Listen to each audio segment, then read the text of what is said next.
Assalamualaikum warahmatullahi wabarakatuh. Waalaikumsalam warahmatullahi wabarakatuh. A'udzubillahi minasyaitonir rajim. Bismillahirrahmanirrahim. Hadratin Nabi Muhammad sallallahu alaihi wasallam wa ala alihi wa sahbihi wa azwajihi wa dzurriyyatihi wa ahli baitihi al-kiram. Syai'un lillahi lahumul Fatihah. A'udzu billahi minasy syaithanir rajim. Bismillahirrahmanirrahim. Alhamdulillahi rabbil alamin. Ar-Rahmanir Rahim. Maliki yaumiddin. Iyyaka na'budu wa iyyaka nasta'in. Ihdinas siratal mustaqim. Siratal ladzina an'amta 'alaihim ghairil maghdubi 'alaihim waladdallin. Amin. Subhanallah hadratin sahabat Rasulullah Habibullah Muhammad sallallahu wa ala baqiyatin sahabati minal muhajirin wal ansar radhiyallahu anhum. Syai'un lillahi lahumul Fatihah. A'udzu billahi minasy syaithanir rajim. Bismillahirrahmanirrahim. Alhamdulillahi rabbil alamin. Ar-Rahmanir Rahim.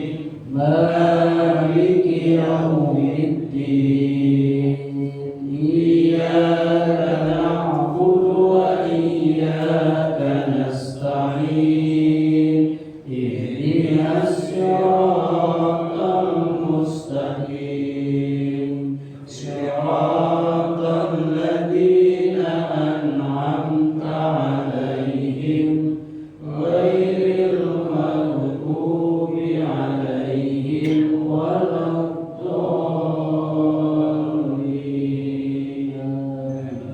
Sumillah bijamil anbiya wal mursalin wal malaikatil muqarrabin wasyuhada'i wasnabiyyin sayyidina Adam wa ulina sayyidatina Hawa wa ma yatasana bainahum rusulun tasyamu wa rijalani wa nasallu sirahmadin sahibil karama wal ijad syai'un lillahi lahumul Fatihah. A'udzu billahi minasy syaithanir rajim. Bismillahirrahmanirrahim. Alhamdulillahi rabbil alamin. Ar-Rahmanir Rahim. Maliki yaumiddin. Iyyaka na'budu wa iyyaka nasta'in. Ihdinas siratal mustaqim. Siratal ladzina an'amta 'alaihim ghairil maghdubi 'alaihim waladdallin.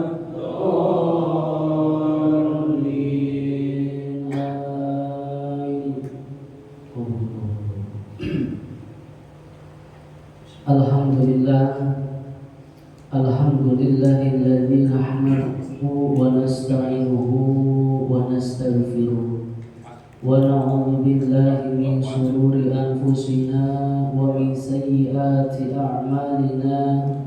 May yahdihillahu fala mudilla lahu wa may yudlilhu fala hadiya lahu. Amma ba'd. Qala ta'ala fil Qur'anil 'azim. A'udzu billahi minasy syaithanir rajim. Bismillahirrahmanirrahim.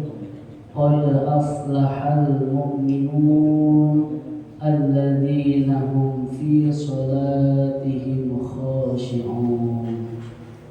الآية صدق الله العظيم وصدق الله ورسوله الحبيب الكريم ونحن على ذلك من الشاهدين والشاكرين والحمد لله رب العالمين.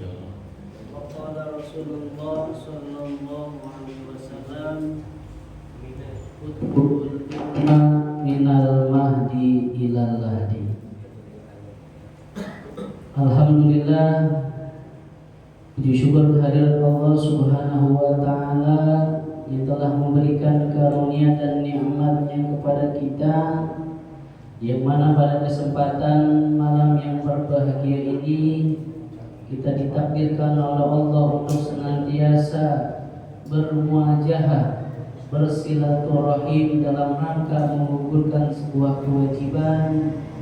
Mudah-mudahan kita berdoa kepada Allah Subhanahu wa taala, kumpulnya kita di masjid tercinta ini senantiasa bernilai ibadah di sisi Allah Subhanahu wa taala. Amin ya Allah ya rabbal alamin. Shalawat beriring salam semoga tetap tercurahkan keharibaan baginda alam Nabi besar Muhammad sallallahu alaihi wasallam kepada para keluarganya, para sahabatnya, para tabi'in dan tabi'atnya, dan mudah-mudahan wabil khusus jamaah yang hadir pada kesempatan hari ini senantiasa diakui sebagai umatnya yang setia min yaumina hadza ila yaumil qiyamah. Amin ya Allah ya rabbal alamin. Alhamdulillah kita rajin ya. Alhamdulillah pengajian kita kali ini luar biasa banyak. Ya, banyak ini Pak. Apalagi kalau kita hitung sama Kulu Cau bahwa dalam Sunda ya. Ditambah lagi kita hitung sandalnya juga yang datang. Oh alhamdulillah. Mudah-mudahan kajian rutin setiap malam Senin ini senantiasa tetap continue, dan mudah-mudahan kedepannya kita semua senantiasa selalu kompak dan menghidupkan kegiatan-kegiatan yang baik di masjid kita tercinta ini. Amin ya Allah ya rabbal alamin. Beruntung untuk masyarakat di Kampung Cerewet, terutama di Masjid Al-Kausar ini, pengajiannya alhamdulillah di samping kajian tahsinul Qur'annya sudah lengkap. Makanya tadi saya baca hadirat dulu, subhanallah, Al-Fatihahnya udah lumayan luar biasa. Alhamdulillah. Digembleng terus sama Pak Ustaz Supri tiap subuh Pak ya. Luar biasa. Itu pun kalau subuhnya nggak kesiangan. Kalau kesiangan ketinggalan. Kemarin membahas misalkan sukun dan tanwin ada 4. Karena berhubung yang pas bagian keempat dia kesiangan, dia sambil bertanya-tanya apa yang keempatnya. Masih bisa jawab langsung sama bahasa Sunda ya. Insyaallah alhamdulillah ya. Lalu kemudian ada kajian tauhid ya. Tafsir ya. Iya, tafsir Al-Qur'an luar biasa. Makanya sangat berbahagialah bagi warga Cerewet khususnya kita bisa bersama-sama selalu kompak bagi ada waktu kita untuk berkesempatan hadir untuk senantiasa menggunakan. Karena di dalam mukadimah tadi saya bilang bahwa menuntut ilmu adalah wajib bagi perempuan ataupun laki-laki, orang muslim laki-laki ataupun perempuan, itu hukumnya adalah wajib. Setiap perkara yang wajib apabila kita kerjakan kita mendapatkan pahala, dan apabila kita tinggalkan kita bakal berdosa. Oh Pak Ustaz, orang mau sholat untuknya tinggal 2 bisa boro-boro. Nah, tidak ada ke situ. Itu wajib dari mulai kita dari buayan ibu kita sampai ke liang lahat. Cuma beda caranya kalau orang tua yang ngaji sama anak-anak. Ya, nggak mungkin kita di depan satu-satu maju. Apalagi kemarin pas entar nih subuh ya, sama Pak Ustaz Supri satu-satu maju. Mas Bruno ke depan dites kan, jadi gimana? Kayaknya minggu depan nggak bakal ada lagi. Apalagi tajwid, dan memang tajwid itu harus benar-benar. Karena namanya makhrijul huruf, satu saja kita salah mengucapkan ataupun satu aja yang harusnya dipanjangkan kita pendekkan, itu akan berakibat fatal. Makanya benar hadis Nabi yang menyatakan rubba qari'in lil Qur'an wal Qur'anu yal'anu.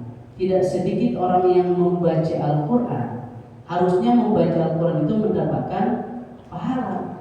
Berhubung membacanya tidak sesuai dengan ilmu tajwid, tidak sesuai dengan makhrijul hurufnya, tidak sesuai panjang dan pendeknya, akhirnya Allah melaknatnya gara-gara baca Al-Quran. Makanya harus hati-hati. Oh Pak Ustaz terlambat, tidak terlambat. Kalau Pak Ustaz ini menyediakan semuanya ruangnya, tinggal bagaimana kita mau apa tidaknya, ya. Insya Allah. Maka insya Allah pada kajian hari ini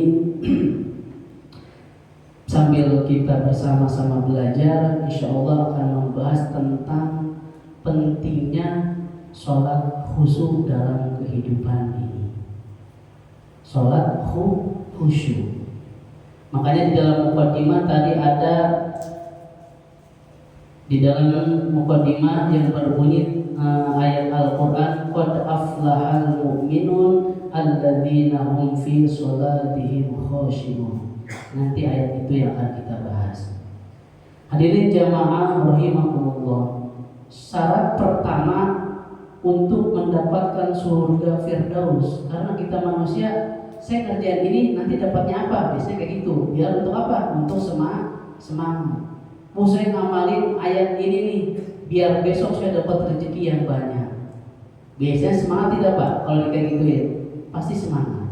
Ya, jadi syarat pertama untuk mendapatkan surga Firdaus, lalu kemudian mendapatkan kebahagiaan yang diturunkan langsung di bumi, dibawa sampai mati, masuk ke alam kubur, lebih bahagia lagi. Maka amalan pertama untuk melatih menguatkan iman itu, yaitu yang pertama, coba kita berlatih untuk menunaikan sholat dengan khusyuk. Nah ini yang sangat sulit nih, yaitu berlatih untuk menunaikan sholat dengan khusyuk. Kalau Anda kerjakan benar sholat ini, maka apa yang Anda dapatkan? Keabadian yang abadi disebut dengan sa'id ataupun kebahagiaan. Kalau kita ingin turunkan ke dunia percikannya, kita dapatkan usahanya disebut dengan aflah, yang dulu udah kita bahas. Itu bila didapatkan pada dasarnya adalah falahun. Makanya kata Allah di dalam Al-Quran, kalau ingin mendapatkan falahun, amalan pertamanya adalah sholat. Amalan pertamanya adalah sholat. Makanya ketika dipanggil sholat, kita diingatkan oleh seorang muadzin yang sedang adzan ketika melafalkan hayya 'alas shalah. Artinya marilah kita sholat. Lalu kemudian dilanjutkan dengan hayya 'alal falah. Artinya ayo kita menuju kemenangan. Ini terkadang kita mendengarkan sholat, terkadang, makanya Bapak aneh, insya Allah mudah-mudahan kita semua ditakdirkan untuk bisa umroh minimal. Ya, itu kalau di Arab Saudi, saya juga baru katanya karena belum. Ya, di Arab Saudi itu kalau sudah terdengar suara azan, yang lagi jualan, yang lagi kerja, bahkan yang lagi nyupir seorang taksi itu ditinggalkan. Tapi kalau di Indonesia kita lagi nyupir, kita tinggal itu mobil, sebentar sholat mobilnya hilang. Itu di Indonesia. Jangankan mobil, sholat aja kita ke masjid bawa sendal eker. Selesai sholat itu sendal jadi sendal swallow. Itu Indonesia subhanallah ya. Itu yang sangat luar biasanya ya. Maka luar biasanya kenapa? Ketika kita dipanggil sholat, ketika orang sholatnya benar, dia akan mendapatkan 5 keutamaan. Ini sholatnya kalau sudah benar, kalau sudah khusyuk. Kan kadang-kadang kita kalau sholat, misal lupa naruh kunci motor, dibawa sholat langsung ketemu tuh setelah sholat. Berarti ketika sholatnya mikirin uji motor, masih ada ke alam dunia, pasti kerasa. Apalagi lagi banyak pikiran, udah itu kemana-mana pasti. Ada yang suka lupa, apalagi sholatnya di rumah. Sholat zuhur bisa 5 rakaat. Itulah karena sholatnya kita belum khusyuk. Makanya insya Allah kalau sholat kita sudah benar, sholat kita sudah khusyuk, maka kita akan mendapatkan 5 keutamaan. Salah satunya adalah yang tidak diberikan kepada orang yang tidak sholat atau yang sholat tapi sholatnya tidak khusyuk. Walaupun sholat tapi tidak akan dapat 5 keutamaan ini kalau sholatnya tidak khusyuk, kalau sholatnya tidak benar. Karena apa? Di dalam surah di dalam Al-Quran yang tadi saya bunyikan di dalam muqaddimah, alladzina hum fi sholatihim khoshi'un. Jadi bukan orang-orang yang melaksanakan sholat doang, tapi ujungnya ada khoshi'un, adalah orang-orang yang melaksanakan sholatnya dengan khusyuk. Apa yang 5 tadi? Yang pertama adalah pertama kali sebelum mendapatkan kebahagiaan yang hakiki dari Allah Subhanahu wa taala, orang yang sholatnya sudah benar, orang yang sholatnya sudah khusyuk, maka akan dirubah dulu perilakunya. Orang yang sholat itu perilakunya akan ikut benar, gara-gara sholatnya khusyuk. Makanya orang yang sholatnya khusyuk, orang yang sholatnya benar, nanti perilakunya akan ikut benar. Jadi maka sholatnya itu akan merubah perilakunya gara-gara sholatnya yang khusyuk. Jadi sholat yang khusyuk itu bisa mentransformasi kita menjadi orang yang baik. Sesuai dengan surah yang ke-29 yang berbunyi inna sholata tanha anil fahsya'i wal munkar. Sesungguhnya sholat itu mencegah dari perbuatan keji dan munkar. Jadi kalau memang benar sholatnya sudah benar, sholatnya sudah khusyuk, kita akan terjaga dari perbuatan keji dan perbuatan munkar.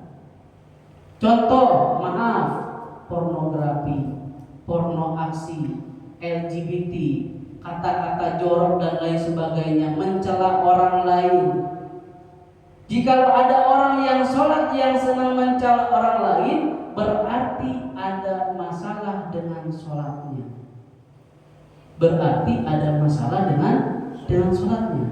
Kalau orang yang dia sholat, dia ikut taklim, dia bersedekah, tapi dia masih mencela orang lain, dia masih ngomongin orang lain, dia masih melakukan yang fahsya yang saya sebutkan tadi, berarti ada masalah dengan sholatnya.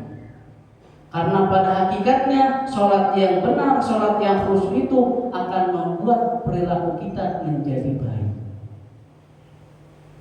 Kira-kira sholat kita udah sampai mana? Terkadang kita masih hilang ngomongin orang. Tetangga punya yang baru aja udah kemana-mana, ngobrol lah sama istri. Apalagi perempuan, istrinya kadang yang mancing-mancing. Itu beli ini ngeredit apa cash ya kira-kira.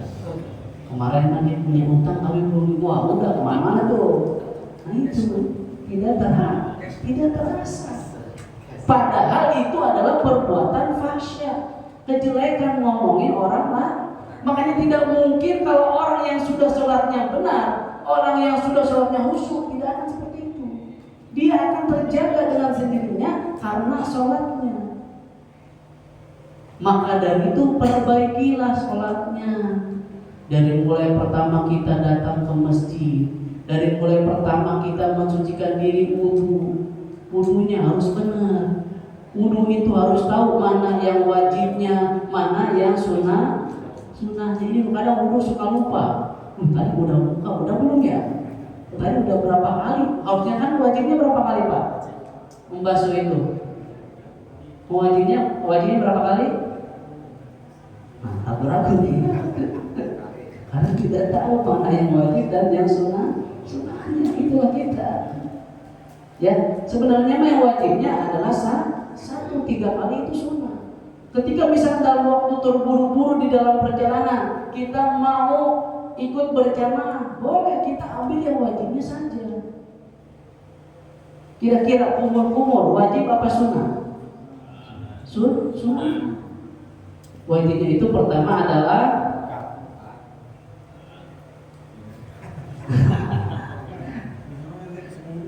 ini kalau ada ulangan kayaknya luar biasa ini.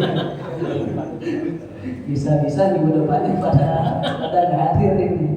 Ya, wajibnya yang pertama adalah niat nawaitul wudu'a li raf'il hadatsil asghari lillahi ta'ala. Apa artinya? Nah, itu juga harus kita tahu. Sholat khusyuk itu banyak faktornya. Salah satunya kita harus tahu apa yang kita kerjakan, apa yang kita ucapkan. Allahu Akbar. Kita harus tahu juga artinya apa Allahu Akbar. Ya, insya Allah. Jadi itu. Jadi orang yang sudah benar sholatnya, orang yang sudah benar udah khusyuk, insya Allah akan terjaga dari perbuatan yang fahsya yang tadi sudah disebutkan. Hadirin kaum muslimin rahimakumullah. Lalu kemudian maka ada yang salah tadi dengan ibadahnya. Lalu kemudian yang kedua yang mungkar. Mungkar itu adalah keburukan yang diingkari oleh hati. Sumbernya apa Pak Ustaz? Sumbernya adalah nafsu, perut dan akal. Yang mungkar udah lebih ekstrim bahasanya.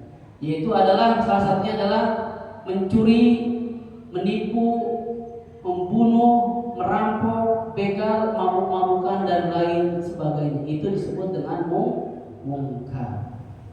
Jadi insya Allah orang yang sudah sholatnya benar, tata caranya benar, dia tahu apa yang dia lakukan, dia ngerti apa yang dia ucapkan, insya Allah akan terjaga dari perbuatan fahsya dan mungkar. Makanya kalau ada orang yang masih sholat, orang yang rajin sholat, tidak pernah putus berjamaah terus, orang sering ngaji, sering taklim, sering bersedekah, tapi dia masih ngomongin orang, terutama yang ngomongin orang ini adalah perkara hal yang tidak terasa, karena cuma sepele basa-basi ngomong itu berarti ada masalah dengan sholatnya. Makanya harus diperbaiki. Jadi apa? Orang yang sholat nggak mungkin mengerjakan yang mungkar. Kalau ada berarti sholatnya bermasalah. Hadirin kaum muslimin rahimakumullah. Lalu kemudian, jikalau sholat Anda benar, cukuplah Anda sholat, maka Anda jadi orang baik. Jelas dan inna sholata, sesungguhnya sholat tanha mencegah dari perbuatan keji dan perbuatan mungkar. Nah, jadi jikalau Anda benar cukuplah Anda sholat, maka Anda jadi orang baik. Makanya kata Nabi, kita punya anak nih. Nah, ini nih perkara anak nih yang suka datang ke masjid. Sebenarnya bukan serba salah. Kita harus cari solusinya. Terkadang memang anak-anak itu kalau udah masuk ke masjid mengganggu kehusuan bayar. Pastinya bercanda. Ini terkadang orang tuanya pun bukan tidak bertanggung jawab, lemah dia. Udah tahu anak susah diatur, udah suruh ke masjid main. Kan bahasanya gitu, suruh main. Udah di masjidnya pasti main. Nah itu yang menjadi. Ya, maka dari itu tadi, terutama kita lah sebagai masyarakat di sini, ketika ada anak-anak jangan juga disuruh pulang. Justru anak-anak inilah yang nantinya bakal menjadi penerus. Kalau anak-anaknya sekarang saja sudah tidak ada di masjid, nanti kedepannya ketika kita sudah kakek-kakek, kita sudah tidak ada lagi, siapa yang penerus ini? Tidak ada generasi penerus. Makanya kita kesabarannya itu benar-benar diuji, apalagi EKR kan ya. Bukan tanggung jawab kita semuanya sebenarnya. Kadang kalau kita, apalagi kita kadang langsung pakai emosi ya, anak-anak anak orang, kita emosinya sama orang, dia laporlah ke orang tuanya, masalah lagi aja, sialan tuh anak gua dimarahin, kan nggak gitu, akhirnya jadi gondok-gondokan. Nah itulah makanya kita cari solusinya. Terkadang anak kecil itu kita kasih tahu bahwa kalau sudah masuk waktunya sholat, tidak boleh bercanda. Kalau setelah sholat silakan kalau bercanda. Nah, yang penting satu poinnya adalah anak itu sudah berani datang ke masjid. Itu poin sangat penting. Ya, itu poinnya sangat. Kita pelan-pelan kita kasih pelajaran. Kita omongin, nih di masjid ini banyak orang-orang yang baik. Nanti setelah sudah ada terdengar qomat, nanti semuanya akan baris rapi. Semuanya akan baris rapi. Nanti setelah itu di depan ada yang mimpin satu. Itu namanya imam. Ya, bukan Pak Imam tetangga kita. Itu namanya imam yang memimpin sholat. Nah, kita pelan-pelan kita berikan pelajaran. Jangan sampai dipukul. Ini yang salah kaprah. Walaupun anak kita sendiri jangan sampai dipukul, kecuali sudah waktu sholat, umur sudah 12 tahun, dengar waktu aja masih megang HP aja, silakan. Anak sendiri mah, orang macam nanti bapaknya makan. Ya, bahkan Nabi berkata kalau sudah berumur 10 tahun itu agak keras dikit. Kalau mungkin awal nadanya sebelum umur 10 tahun, yuk kita sholat. Kalau dia udah umur 10 tahun ke atas nggak mau sholat, silakan. Bahasanya agak dikeraskan dikit. Ya, karena apa? Itu kewajiban orang tua. Nggak bakal terasa sekarang mah. Ketika nanti kita punya anak yang soleh, maaf, ketika bisa kita sakaratul maut ada yang ngaji di depan kita, lalu kemudian anak sholat tersebut menuntun kita untuk melafalkan kalimat-kalimat thayyibah, itu luar biasa kalau anaknya soleh. Dan bahkan anak yang soleh sesuai kata hadis Nabi itu adalah akan mendoakan orang tuanya. Idza mata ibnu Adam, tatkala mati manusia, in qata'a amaluhu, terputus seluruh amalnya. Kalau udah mati nggak bisa bersedekah. Kalau orang mati bisa bersedekah, kabur semuanya. Terputus seluruh amalnya illa min salasin, kecuali yang 3 perkara. Pertama adalah sedekahun jariyah. Pertama sedekah jari, kedua ilmu yang bermanfaat, ketiga anak yang soleh yang mendoakan orang tuanya. Walaupun kita sudah tiada di muka bumi ini, kita punya anak yang soleh, pasti anak tersebut akan mendoakan kita. Sampai dengan hari kiamat, doa tersebut akan nyampe sama kita. Hanya terkadang kalau malam Jumat banyak suka ada yasinan. Ya, ada sebagian pendapat ulama itu pada nungguin berkahnya, pahalanya. Makanya terkadang kalau anak, cucu, menantu yang membacakan Al-Fatihah saja, jangan jauh-jauh, luar biasanya kandungan ataupun faidah surah Al-Fatihah itu bisa terasa orang-orang yang di akhir kubur. Insya Allah. Hadirin kaum muslimin rahimakumullah. Tadi poinnya, kenapa anak Anda dari kecil ajarin sholat sampai kenalkan dengan masjid, yaitu untuk kedepannya ketika dia sholat pelan-pelan, tadinya bercanda jadi mau sholat, dia nggak bisa teratur, ya kan? Itu sholatnya baris teratur tadi, semuanya barisnya rapi, nanti dia akan ikut rapi, kan pelan-pelan. Nggak bisa sekali cek langsung benar, nggak juga. Kadang aja ya gituin anak-anak beberapa puluh kali gitu lagi. Nah itu butuh kesabaran yang full. Ya insya Allah, maka nantinya anak tersebut terbiasa dari kecil dia sholat. Setelah itu insya Allah dia akan menjadi orang baik. Makanya enak kalau Islam jadi orang baik, sholat gimana? Insya Allah bakal jadi orang. Pak Ustaz, ini anak hara rese, kita anak hara rese, atau kemana benar orang lagi tengah jalan. Kita aja sebar Allah nggak nyuruh. Kita mau nyuruh pun karena kita mungkin dulunya ngajinya lupa bagaimana, kita nggak tahu ilmunya. Makanya adanya pengajian ini sedikit tidaknya, walaupun di samping mengurangi kewajiban, ada ilmu yang kita bisa bawa. Untuk apa? Untuk memberikan pelajaran terutama kepada anak istri kita. Sama istri pun tanggung jawab suaminya sholat rajin misalkan, istrinya juga disuruh untuk sholat. Kalau dulu nggak usah dia. Beda dengan istri. Ketika suaminya misalkan nggak pernah sholat, istri malah jadi sholat, istri malah masuk surga secara tidak langsungnya. Tapi kalau suami akan dituntut oleh istrinya, akan dituntut oleh anaknya kalau tidak nyuruh sholat. Ya, tuh. Hadirin kaum muslimin rahimakumullah. Lalu kemudian anak pasti ngejawab, ketika sholat itu untuk apa? Nah ini kita harus tahu, kita itu sholat untuk apa? Sholat itu adalah sebagai pengabdian seorang hamba kepada Sang Khalik, yaitu kita menyembah Allah Subhanahu wa Ta'ala. Kan anak kayak gitu masih kecil. Kita sholat untuk apa? Ayah, kita sholat untuk menyembah Allah Subhanahu wa Ta'ala. Setelah dijawab gitu, terus Allah itu siapa ayah? Nah, terus Allah itu siapa ayah?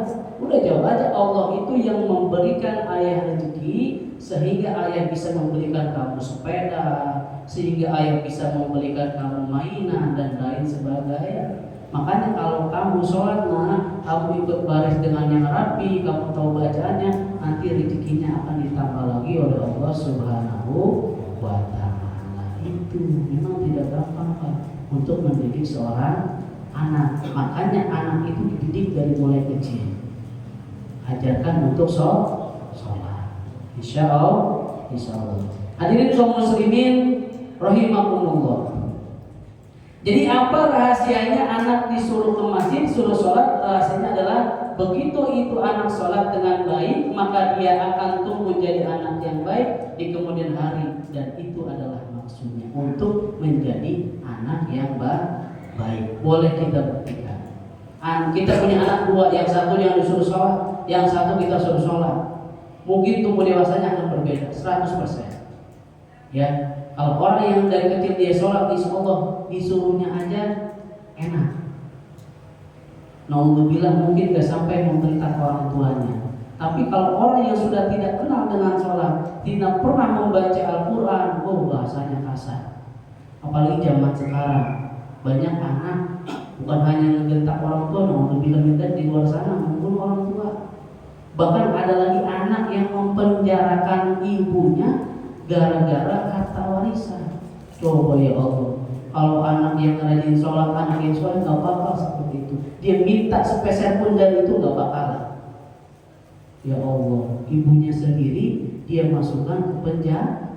Ini orang udah gak ada berkahnya hidupnya. Tinggal tunggu aja ajalnya. Naudzubillah summa naudzubillah. Itu yang pertama. Lalu kemudian yang kedua, Allah akan berikan ketenangan dalam jiwanya, tenang hatinya. Orang yang sholatnya sudah benar, orang yang sholatnya sudah khusyuk. Jangankan musibah kecil, musibah gede dia tenang. Karena apa? Dia tahu rumusnya. Di dalam Al-Quran surat ke-13 yang berbunyi ala bidzikrillahi tatmainnul qulub. Dan tidaklah dengan hanya mengingat Allah, dengan hanya mengingat Allah, hati kita akan menjadi tenang. Beda orang yang rajin sholat, kelihatannya santai. Padahal kalau dipikir mah ditanya, goblok pikirannya. Apalagi yang masih banyak cicilan.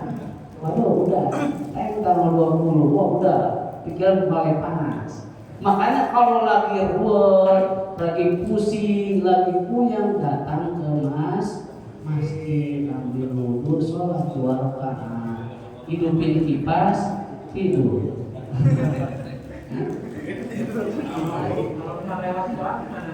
Ini juga baru ngomong, makanya sambil belajar bareng manusiawi Pak. Ya, terkadang kalau udah dengar cicilan, aduh astagfirullah, ini dari mana lagi ya?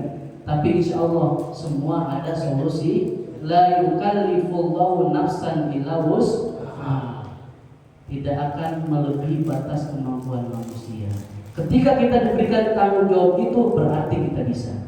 Insya Allah. Dan kita selalu berprasangka baik sama Allah Subhanahu wa Ta'ala. Itu. Hati tenang diantaranya turunan zikir amalannya adalah sholat. Dari mana tenangnya? Quran surah ke-20 ayat 14. Innani anallaha la ilaha illa ana fa'budni wa aqimus sholata li dzikri. Artinya apa? Innani, saya Allah, kata Allah. La ilaha illallah illa ana. Tidak ada kata Nabi Musa ini ketika ngomongnya kepada Nabi Musa, surah ke-20 ayat ke-14. Tidak ada Tuhan selain saya, kata Allah.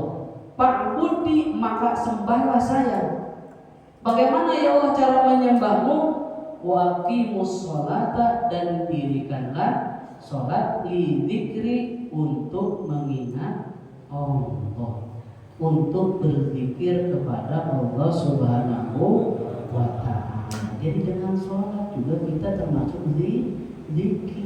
Zikir itu apa sih artinya? Untuk mengingat Allah Subhanahu. Cuma 5 kali Kak kita dipanggil sama Allah. Paling banter sholat kita 5 menit. Kalau lagi buru-buru 3 menit. Mungkin ada yang 1 menit. Kayak gimana 1 menit sholat itu? Bet kali ya. Suara masuk itu beda, salah itu ya.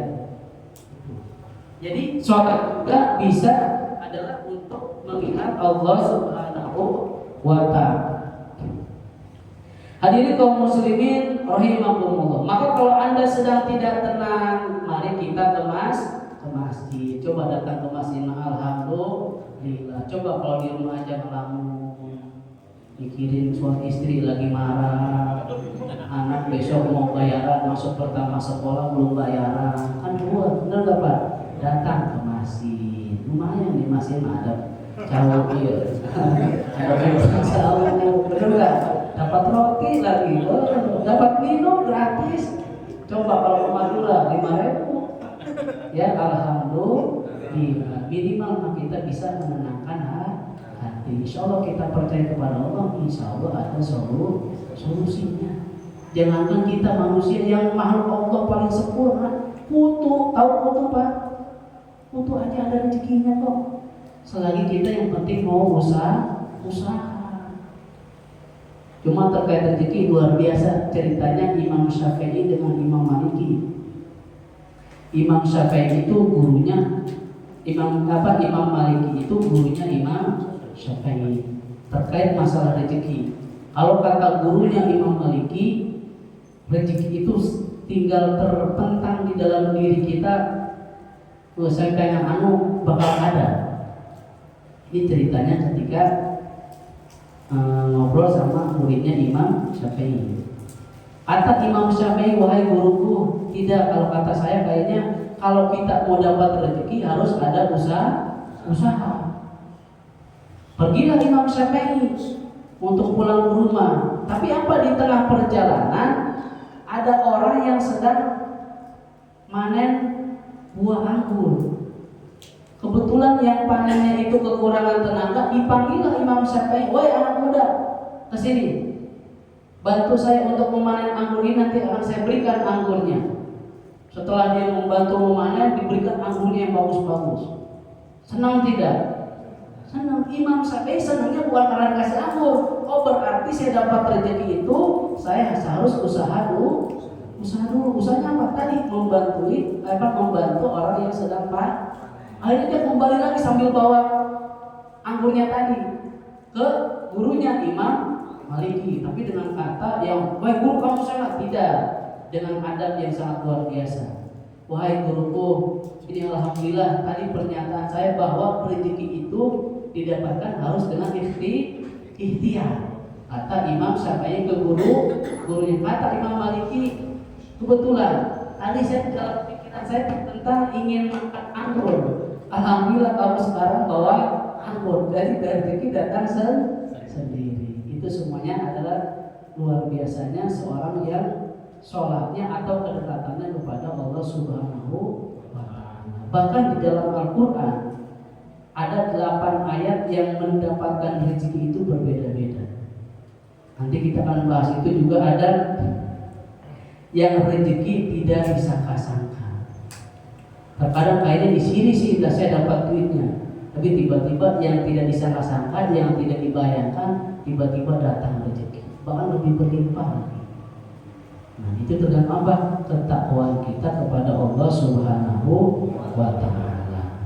Hadirin kaum muslimin rahimakumullah. Lalu kemudian yang ketiga, orang yang sholatnya khusyuk, orang yang sholatnya benar akan dijamin oleh Allah akan dimudahkan di dalam semua urusannya, termasuk rezekinya.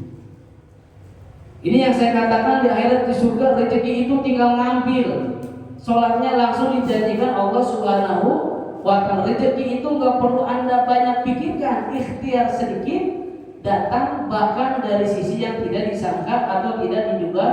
Apa tadi dalilnya di dalam surah ke-65 ayat 2 dan 3. Wa may yattaqillaha yaj'al lahu makhraja. Ini janji Allah bagi orang yang sholatnya benar. Apa artinya? Yaitu ada orang yang meningkatkan ketakwaannya kepada Allah, kami mudahkan urusan hidupnya, setiap persoalannya diberikan jalan keluarnya.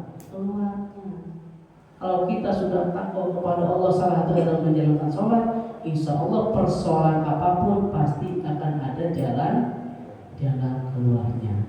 Lanjutan ayatnya, wa yarzuqhu min haitsu la yahtasib, dan Allah akan memberikan rezeki bahkan dikirimkan dari sisi yang tidak ia duga. Subhanallah.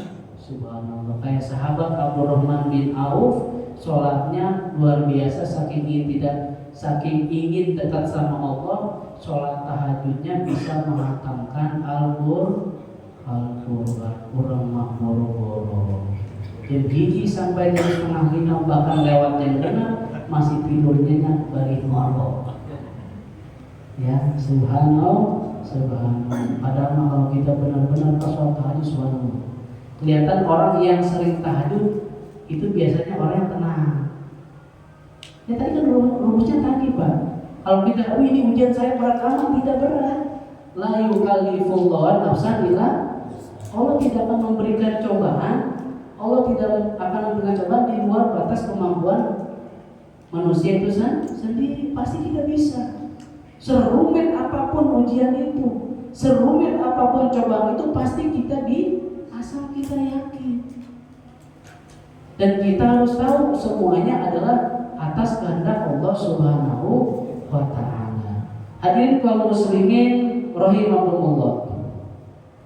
Jadi sholat itu juga bisa mendatangkan rezeki, mendekat kepada Allah Subhanahu wa ta'ala, juga nantinya akan diperhatikan oleh Allah Subhanahu wa ta'ala. Siapa orang yang takwa itu? Kalimat takwa pertama di dalam Al-Quran adalah surah Al-Baqarah ayat kedua. Dzalikal kitabu la raiba fi hudan lil muttaqin, akan diberikan petunjuk bagi orang-orang yang bertakwa, bukan dicita ketawa, ya. Imtitsalul awamiri wa yajtibun nawahi, orang yang menjalankan seluruh perintah Allah dan menjauhi larangan-larangannya Allah. Lalu kemudian amalannya yang kedua, surah Al-Baqarah ayat ketiga, alladzina yu'minuna bil ghaibi wa yuqimunas shalah. Amalannya apa?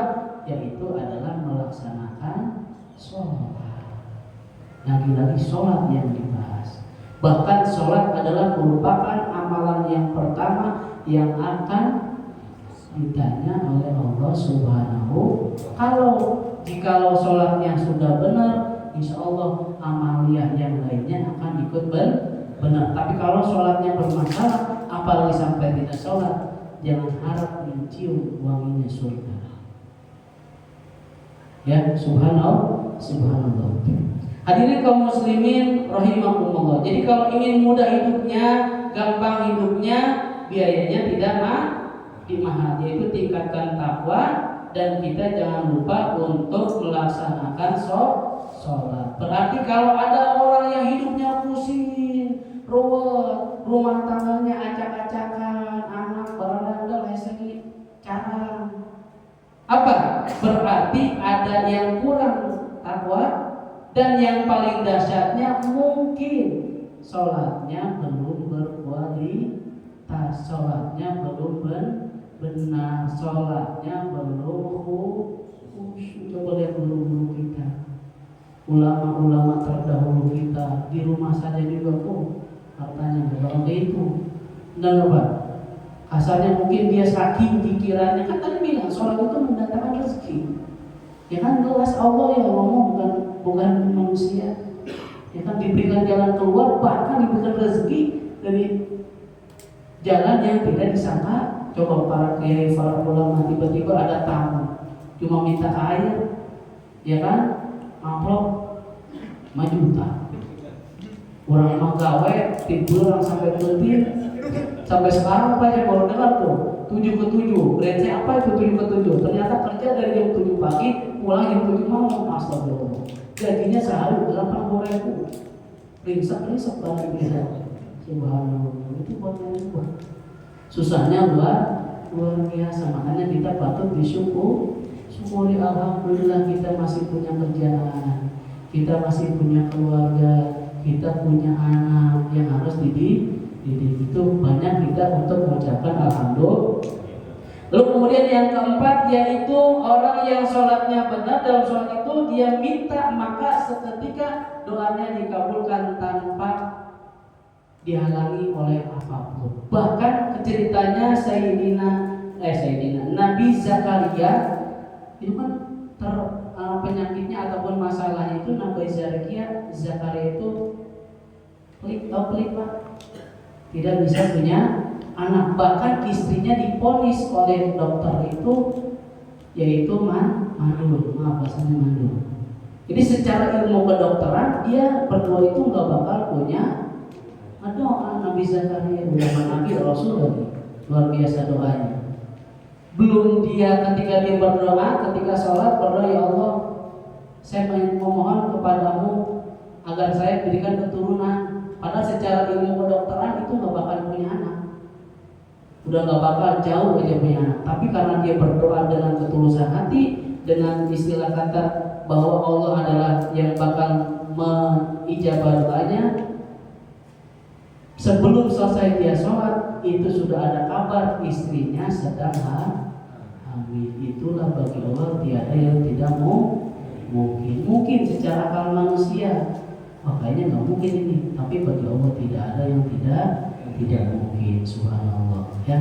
Lalu kemudian yang kelima, yang terakhir penutup dari kajian ini, jika Anda benar mengerjakan maka jika kita sholatnya benar, kita sholatnya khusyuk, maka Allah akan jamin langsung Anda mendapatkan kesuksesan dan kebahagiaan di semua aktivitas. Alhamdulillah sudah pas ya. Mudah-mudahan kajian kali ini mendapatkan keberkahan dari Allah Subhanahu wa taala, dan mudah-mudahan kita semua diberikan semangat untuk senantiasa mengerjakan sholat, dan mudah-mudahan kita berdoa kita semua dikumpulkan oleh Allah di surganya Allah Subhanahu wa taala. Amin ya Allah ya Rabbal alamin. Mungkin hanya itu yang dapat disampaikan, kurang dan lebihnya mohon maaf. Wallahu muwaffiq ila aqwamit thoriq. Wassalamualaikum warahmatullahi wabarakatuh.